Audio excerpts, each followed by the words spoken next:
Fala pessoal, um investidor aqui lançando mais um vídeo no canal e nesse vídeo vou fazer a análise completa da empresa Copel, como ela funciona e as suas operações. Mas antes de passar para o conteúdo, eu queria que você desse um like, se inscrevesse no canal e ativasse o sininho com novas notificações. Valeu!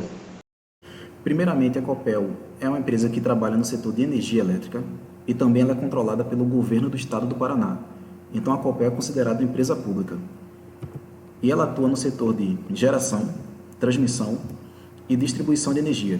E também ela tem um pouco de sua parcela atuando no livre mercado.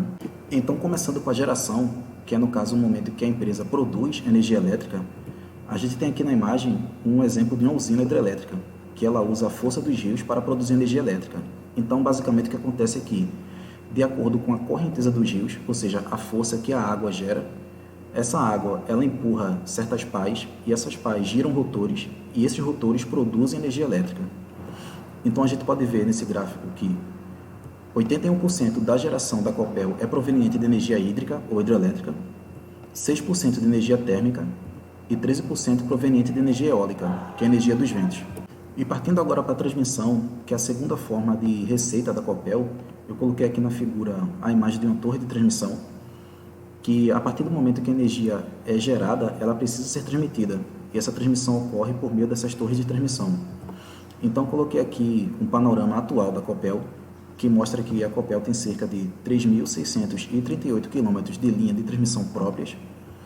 Em relação às participações, é que no caso a Copel ela não detém a propriedade total das linhas. O que acontece é que ela fez parceria com outras empresas e a partir daí ela também realiza parte da transmissão de energia, ou seja, ela divide os custos e divide o lucro. Então a Copel tem cerca de 5.978 km de participações. Isso dá um total de 9.616 km de cabeamento de transmissão. Isso dá uma receita anual permitida de cerca de 1 bilhão 226 milhões de reais. Então, partindo agora para a distribuição, que é de fato a operação menos rentável da Copel, porque apresenta muitas despesas, então só para mostrar aqui como funciona o ciclo de energia no Brasil, primeiro, a energia é gerada, e depois disso ela é transmitida e a partir da transmissão ela é distribuída para que possa chegar na nossa casa. Então o que acontece aqui? Que só de linha de distribuição a Copel tem cerca de 206 mil quilômetros, atende cerca de 395 municípios, lembrando que é no estado do Paraná, e um total de 1.113 localidades. E os consumidores cativos são cerca de 4,9 milhões de consumidores. Mais para frente eu vou explicar o que seria um consumidor cativo.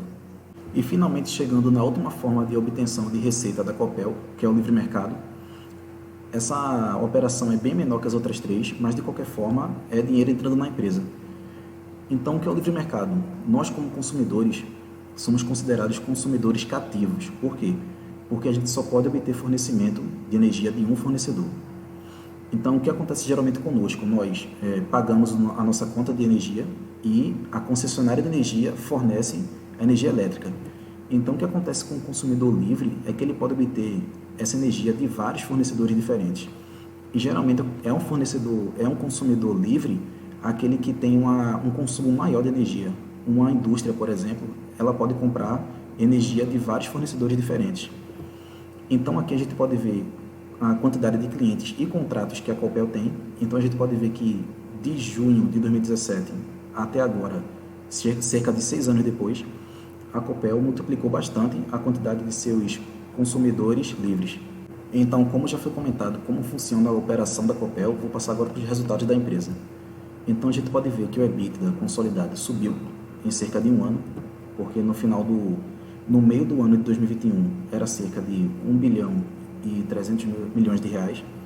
Então teve a subida por causa da geração e transmissão, uma leve queda em relação à distribuição, uma queda também que é proveniente da usina elétrica a gás de Araucária e uma leve subida de outros fatores.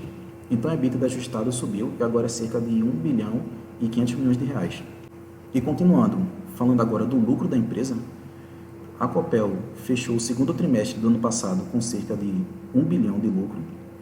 E o que acontece aqui é que nesse período teve uma provisão de crédito PIS/COFINS. E o que seria isso aqui? O que acontece aqui?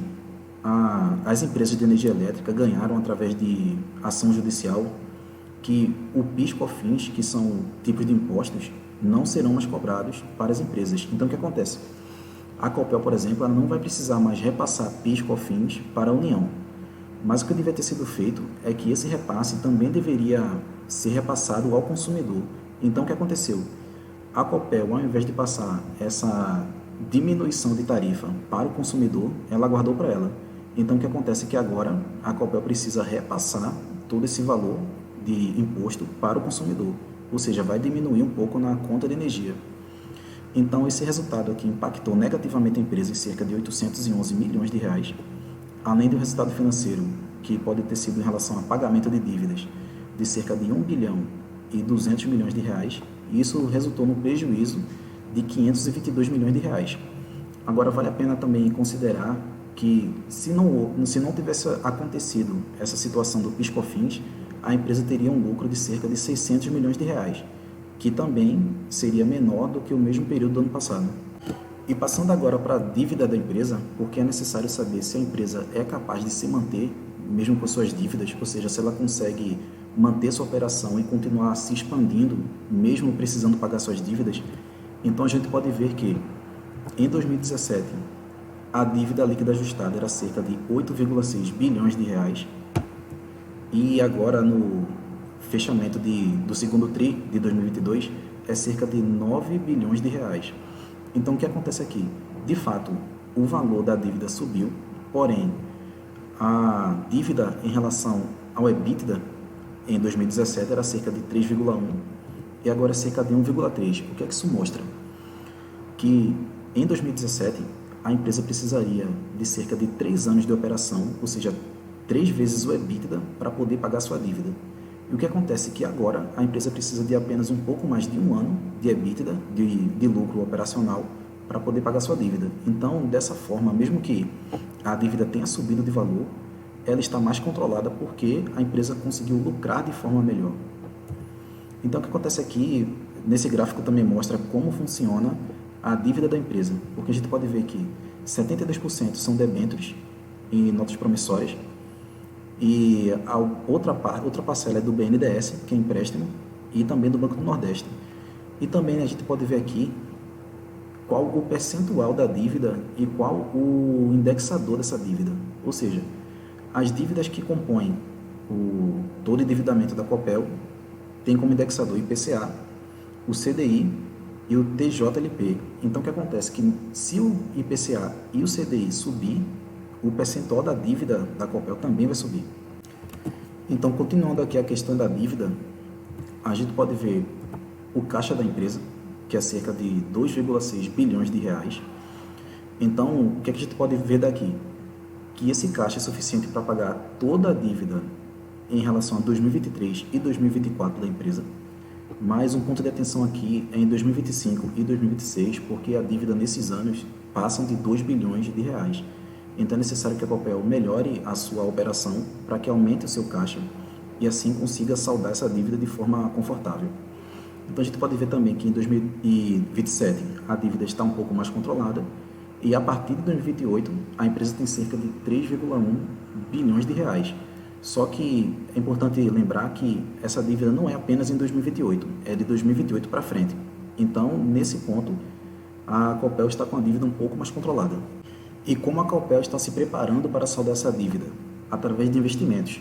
Então a gente pode ver que no segundo trimestre de 2022 e também ao longo do ano de 2022, a Copel fez investimento nas suas 4 operações, desde distribuição, geração de transmissão, que são as mais lucrativas, e também no comércio de livre mercado. Então a gente pode ver que apenas nesse trimestre a Copel investiu cerca de 669 milhões de reais. Ao longo do ano, ou seja, o primeiro trimestre de 2022, a Copel investiu cerca de 1 bilhão e 200 milhões de reais e a previsão para todo o ano de 2022 é cerca de 2 bilhões de reais. Então, a Copel está investindo cerca de 2 bilhões de reais em crescimento e expansão da sua operação. E partindo agora para indicadores da carteira de renda passiva, caso você não saiba o que é isso, eu vou colocar na descrição um vídeo que eu explico quais indicadores devem ser analisados quando você vai montar uma carteira de renda passiva.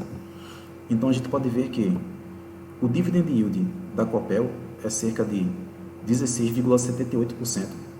é um yield muito alto, então é pouco provável que a companhia se mantenha pagando um yield tão alto assim. Então é bom você observar qual seria a condição estável da empresa.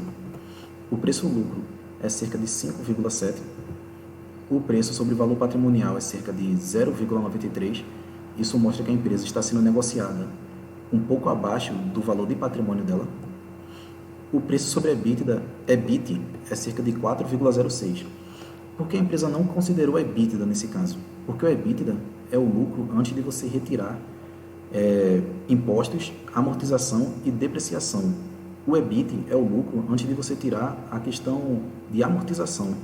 Então, no caso, o que acontece com a amortização é que, de fato, a empresa não vai tirar dinheiro de caixa, porque cada ativo da empresa, ele deprecia ao longo do tempo, mas não significa que a empresa vai perder dinheiro com isso.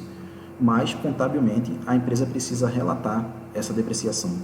Então, por esse motivo, a Copel prefere usar o EBIT em relação ao EBITDA.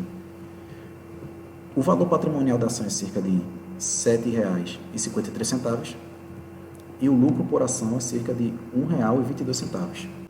E continuando, a Copel pode ser encontrada através desses 4 códigos aqui na Bolsa de Valores, só que eu ressaltei a questão do CPLS 6, que está sendo negociado atualmente a R$ 7,04, porque essa é uma ação ordinária tipo B, então é a ação que distribui mais dividendos e também é que tem mais liquidez, porque está sendo mais negociada na Bolsa. Então a gente pode ver que a dívida líquida em relação ao patrimônio líquido é cerca de 45%, a dívida líquida sobre o EBIT é cerca de 1,97%, o PL sobre os ativos é cerca de 0,42%, a margem bruta é cerca de 19%.